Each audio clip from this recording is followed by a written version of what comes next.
بسم اللہ الرحمن الرحیم۔ شروع اللہ کا نام لے کر جو بڑا مہربان نہایت رحم کرنے والا ہے۔ تمام دوستوں سے گزارش ہے ایک بار درود شریف پڑھ لیں۔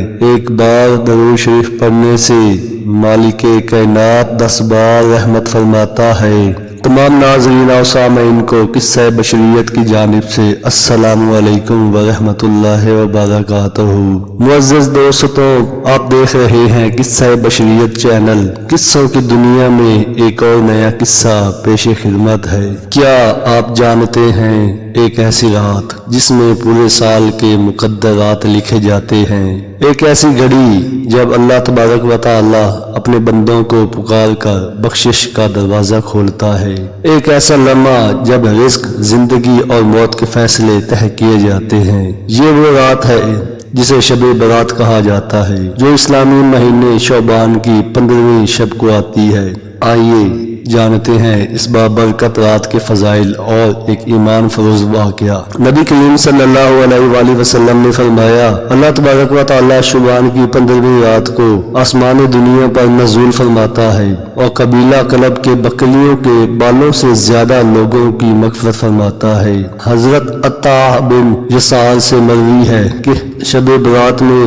سال بھر کے معاملات لکھے جاتے ہیں، رزق، زندگی اور موت کے فیصلے کیے جاتے ہیں۔ اس رات میں اللہ تبارک و تعالی خاص طور پر بندوں کی دعا سنتا ہے اور انہیں بخشش کی نعمت سے نوازتا ہے، سوائے چند بدبخت لوگوں کے، جیسے کہ مشرک، قطع رحمی کرنے والا، تکبر کرنے والا اور والد کی نافرمانی کرنے والا۔ ایک مرتبہ ایک شخص نہایت پریشان تھا۔ وہ لوگوں کے حقوق غصب کر چکا تھا، کئی گناہ کر چکا تھا اور اسے اپنی آخرت کا شدید خوف تھا۔ وہ ایک بزرگ کے پاس گیا اور کہنے لگا، میرے گناہ اتنے زیادہ ہیں کہ میں اللہ کی رحمت کا مستحق نہیں۔ میں نے کئی لوگوں کے حق مارے، دوسروں کو دھوکہ دیا، ظلم کیا، اب میں کیا کروں؟ بزرگ نے پوچھا، کیا تمہیں شب برات کے بارے میں معلوم ہے؟ اس نے نفی میں سر ہلایا۔ بزرگ نے کہا، یہ وہ رات ہے جب اللہ تبارک و تعالی خود اپنے بندوں کو بخشش کی ندا دیتا ہے۔ اگر تم سچے دل سے توبہ کر لو، لوگوں کے حقوق واپس کر دو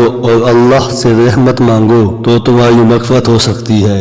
یہ سن کر وہ شخص رات بھر اللہ کے حضور رو رو کر توبہ کرتا رہا، جن کا حق مارا تھا انہیں لوٹایا اور سچی ندامت کے آنسو بہائے۔ اگلی صبح وہ ایک بدلا ہوا شخص تھا، پاک، مطمئن اور اللہ کے قریب۔ بعض روایات کے مطابق اسی رات سال بھر کے مقدرات لکھے جاتے ہیں، یعنی کس کو کیا رزق ملے گا، کون زندہ رہے گا، کون وفات پائے گا اور کس کی قسمت میں کیا لکھا جائے گا۔ حضرت علی سے روایت ہے کہ نبی پاک صلی اللہ علیہ وآلہ وسلم نے فرمایا، جب شب برات آتی ہے تو اللہ تعالی شعبان کی 15ویں رات میں آسمان دنیا پر نزول فرماتا ہے اور قبیلہ کلب کی بکریوں کے بالوں سے زیادہ لوگوں کو بخش دیتا ہے۔ اسی رات حضرت آدم اور اماں حوا کی توبہ قبول ہوئی تھی، جس کے بعد انہیں اللہ کی رحمت نصیب ہوئی۔ حضرت یونس علیہ السلام کو مچھلی کے پیٹ سے نجات اسی رات ملی تھی، جب انہوں نے اللہ سے صدقے دل سے دعا کی تھی، لا الہ الا انت سبحانک انی کنت من الظالمین۔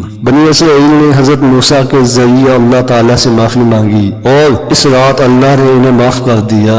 نبی کریم صلی اللہ علیہ وآلہ وسلم کو مدینہ ہجرت کا حتمی حکم بھی اسی رات ملا تھا۔ اس رات ہمیں کیا کرنا چاہیے؟ اللہ سے توبہ اور مغفرت مانگنی چاہیے، قرآن کی تلاوت اور نوافل ادا کرنے چاہیے، گناہوں سے سچی توبہ کرنی چاہیے، مرحومین کے لیے دعا کرنی چاہیے، لوگوں کے ساتھ صلح اور موافی کا رویہ اپنانا چاہیے۔ یہ رات اللہ کی رحمت کو پانے کا بہترین موقع ہے، اس لیے اسے ضائع نہیں کرنا چاہیے۔ عبادت، نفل نماز پڑھیں، تلاوت قرآن کریں اور زیادہ سے زیادہ استغفار کریں۔ توبہ، اللہ سے گناہوں کی معافی مانگیں، سچی توبہ کریں اور آئندہ گناہ نہ کرنے کا عزم کریں۔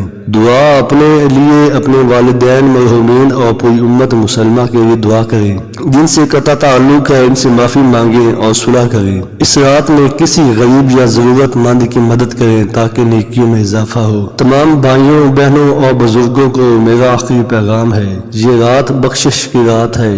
کیا ہم نے کبھی سوچا کہ ہم ان لوگوں میں شامل تو نہیں جنہیں معافی نہیں ملے گی؟ آج ہی اللہ کی طرف رجوع کریں، یہ وہ رات ہے جس میں اللہ تبارک و تعالیٰ کی رحمت جوش میں آتی ہے۔ کیا ہم اس موقع سے فائدہ اٹھانے کے لیے تیار ہیں؟ اگر ہماری آج کی ویڈیو اچھی لگی ہے تو چینل کو سبسکرائب اور شیئر کرنا نہ بھولیں۔ اپنا اور اپنے پیاروں کا خاص خیال رکھیں۔ پھر ملیں گے ایک نئے قصے کے ساتھ، تب تک کے لیے دیجیے مجھے اجازت۔ اللہ حافظ۔